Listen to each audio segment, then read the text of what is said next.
A wise person once said, never make life-changing plans while at sea. And inevitably during these trips, it does occur to us that maybe we should sell the minivan and grow coconuts in French Polynesia.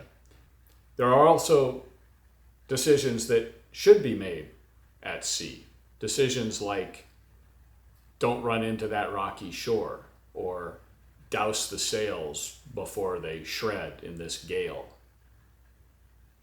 Or maybe check the fire reports before driving into the North Cascades wilderness.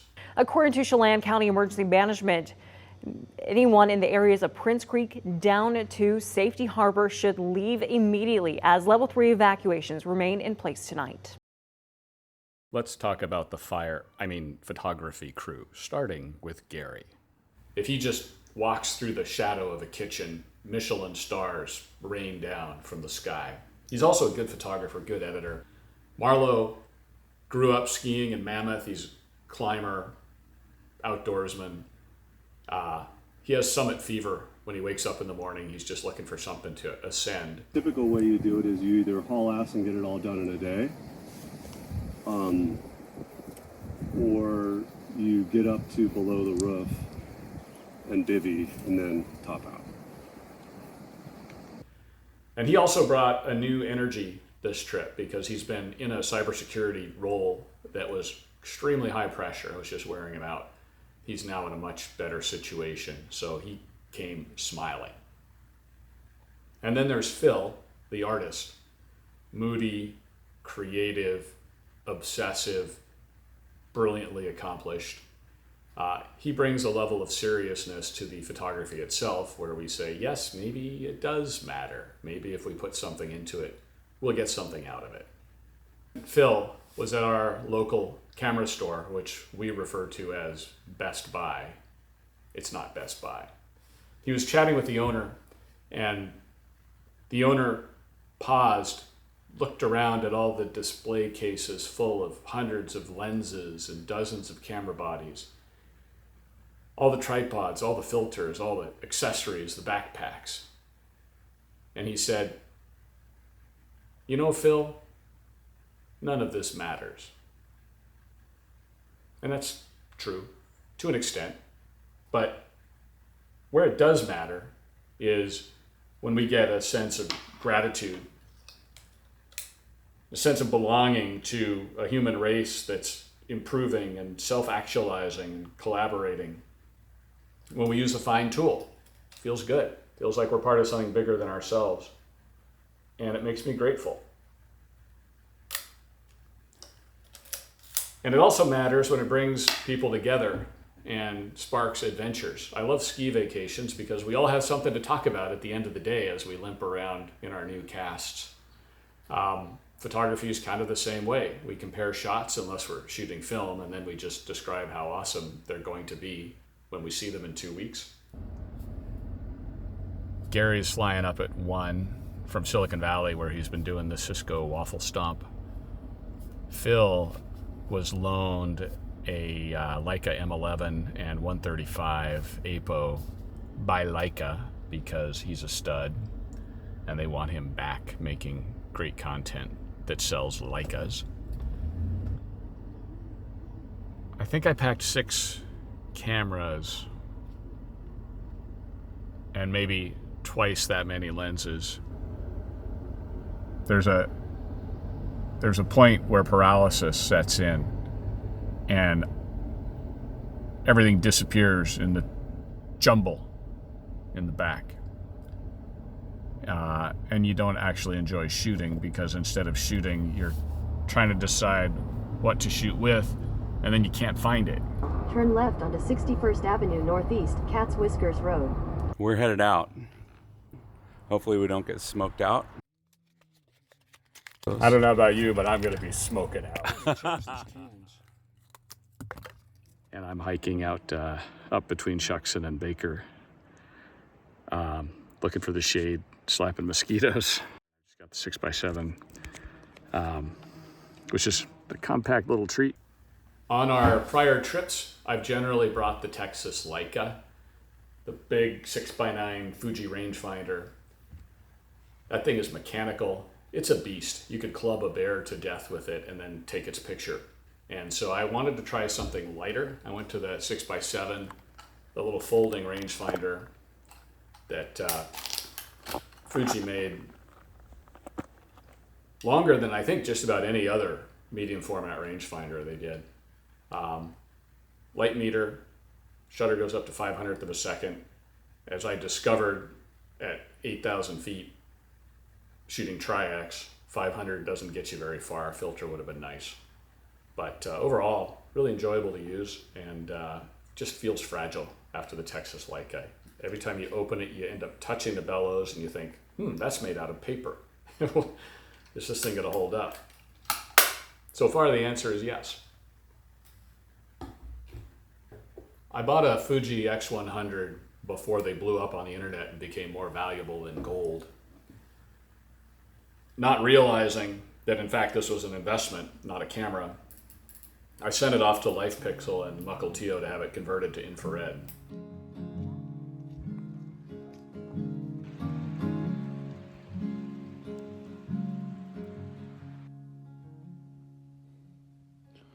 Once upon a better time, I said I'm yours and you were mine. The fairy tales are full of lies. So There's Mount Shuckson. once upon a broken, And there's the big dog, Mount Baker. I sang my heart out day by day, but no one came and no one stayed. So I cashed the check and went. Gary and Marlo are on the way, and I think it's time for me to step back out in the wind and the sun and try to keep a little bit of blood in my body. Yeah, That's funny. Okay. plus my shirt. Oh yeah, that counts. You're almost like the guy. So I slept and in my dreams I saw.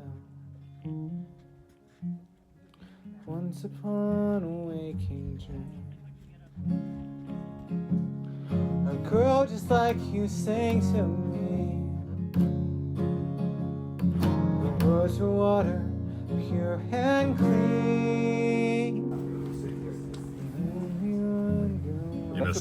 You missed a spot right here, Gary. Once upon a midnight I broke up with her naked way, 'cause heartaches only got one track. Oh, you said that for You want me to back it up a bit? Yeah, 39. I don't think I have 39. I got 39. Do you? Oh, look at you. I may have red and microphone right Yellow is next to me. perfectly accurate. Thank you. okay. I took a breath, and luckily, the sound that came out was pristine.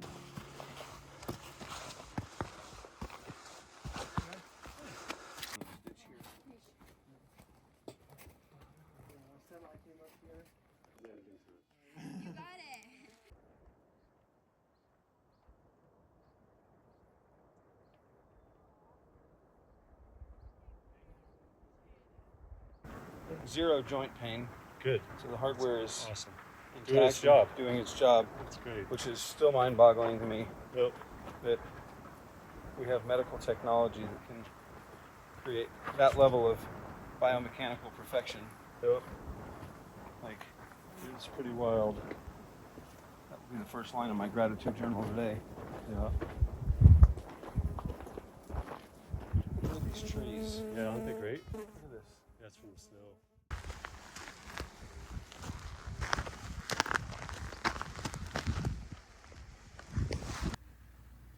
I did bring along my poor man's X-Pan. And if you're a really good photographer and you're skilled at using this camera, it produces great images. Or if you're me, you leave the lens cap on, expose a frame, wind the film, and then think, huh, why don't I just wind it back on and get that last frame? You haven't known darkness until you've crouched in a pitch black motel bathroom and fished around in the bowels of a 6x17 medium format camera.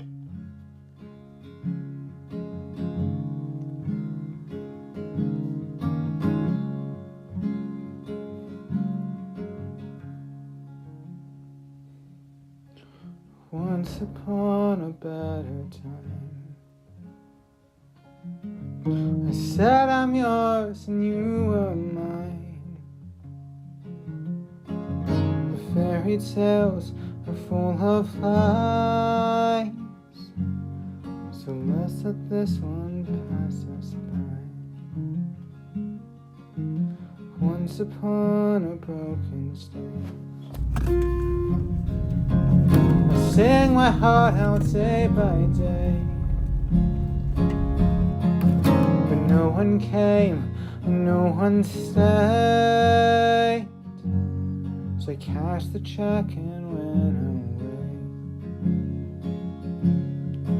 Once upon a bed of nails, I laid in each pin played a scale. The pain went out, my music failed. So I slept and in my dreams I said, once upon a waking dream, a girl just like you sang to me. The words were water, pure and clean. I only wonder what they mean. Once upon a midnight rush, I woke up with an aching wish, 'cause heartaches only got one trick, to take your voice and devour it. Once upon a spotlight blame, a microphone right next to me. I took a breath, and luckily the sound that came out was pristine.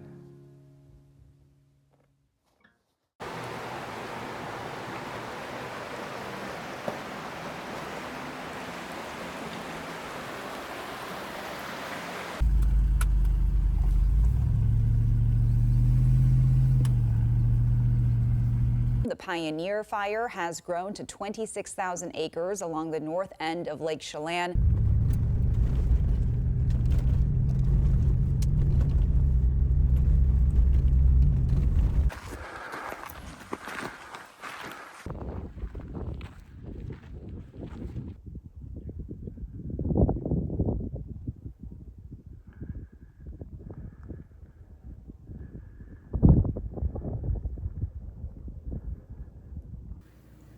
The one photo I captured on this trip of a ghost, I captured with the Leica Monochrom, 28mm lens, red filter.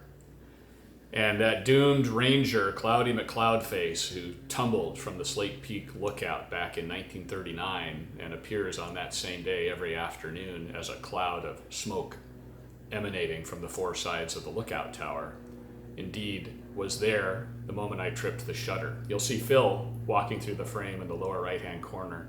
And then this artifact. Sometimes these accidents create something different. There's almost like a grace note in the photo. And we see that with flare on occasion, although flare looks like flare. This looks like Cloudy McCloudface.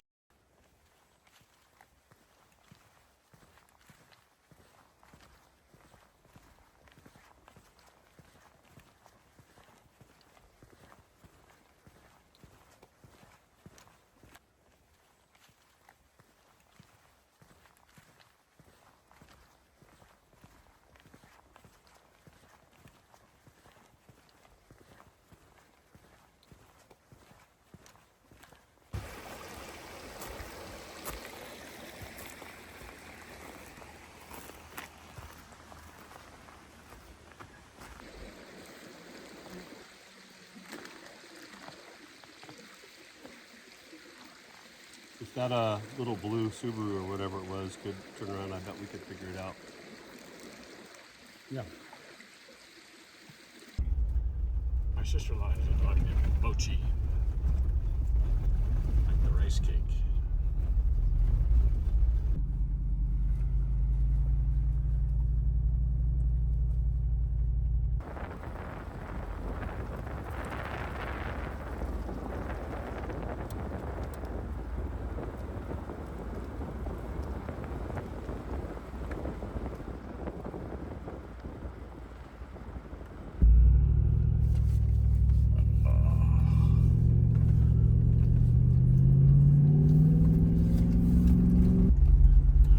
Suddenly my Jeep feels tiny.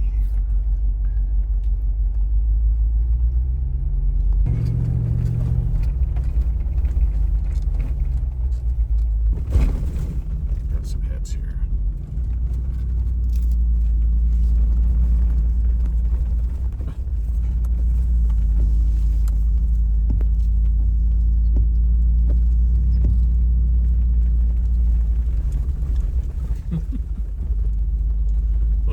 Camber exposure there.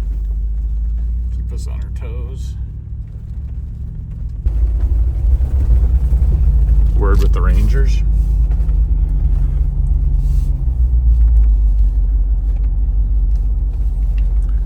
Gonna get waved off here.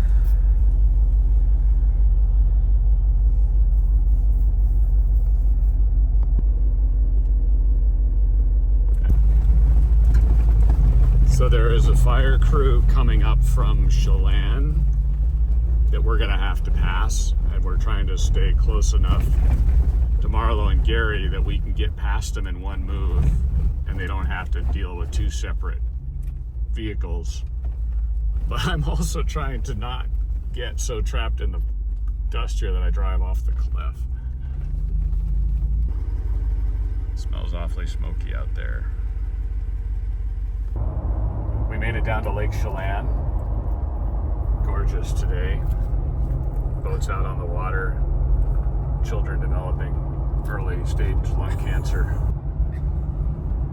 They opened the fire gate for us. We had a lot of firefighters scorning us, looking at us with contempt. But on the other hand, we didn't see a soul, and the gate was open, and we just rolled in. I mean, we knew there was a fire at Chelan, so maybe it wasn't the smartest move, but it worked out. Lake Chelan, what a mess. What do you have, 15 miles of range left?